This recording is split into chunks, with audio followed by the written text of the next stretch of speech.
Makakatipid na sa bill sa kuryente, makatutulong pa sa kalikasan. Iyan daw ang benepisyo ngayong unti-unti nang nilalagyan ng solar power ang mga eskwelahan sa Quezon City. Para bigyan ng mukha ang balita, Mobile Journal Ivan Tarinque. Tuwing magsa-summer, problema ang banta ng brownout. Pero hindi na raw yan magiging problema sa 25 public schools sa Quezon City. Meron na kasi silang solar panels.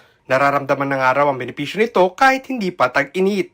Kahit hindi pa naman peak ang sun power ngayong nitong last quarter ng 2025, nangalahati na yung mga consumption ng mga schools eh. Sa 6 na malalaking public school pa lang, umaabot na sa 5.2 milyong piso kada taon ang natitipid dahil sa paggamit ng solar power. Meron silang net metering na konektado sa Meralco na sumusukat kung gaanong karaming kuryente ang nagagawa, nagagamit at naibabalik sa grid.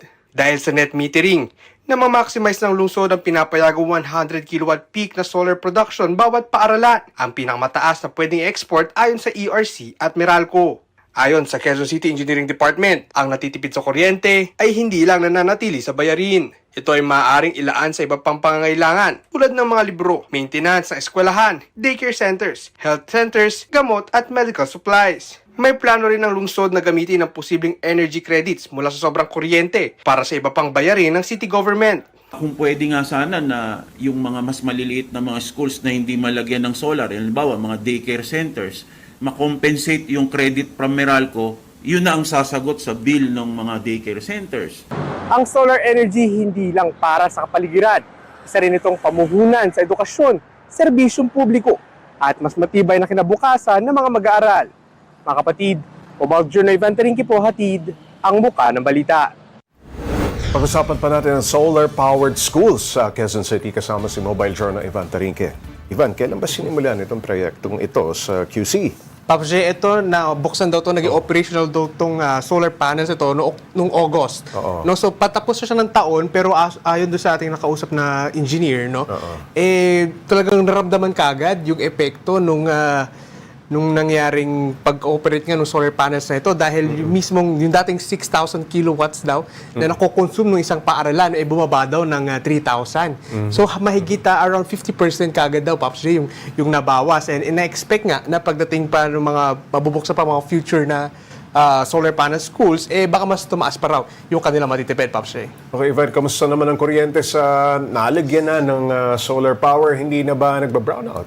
Pops J, tama ka dyan. No? Hindi na nagba-brownout. Isa nga yan dun, Pops J, doon sa naging sagot nila. No? Para nga daw tuloy-tuloy yung learnings ng mga estudyante. No? Lalo na pag tag-init, no? Pag summertime, talagang kailangan talaga ng electric fan, ng ventilation.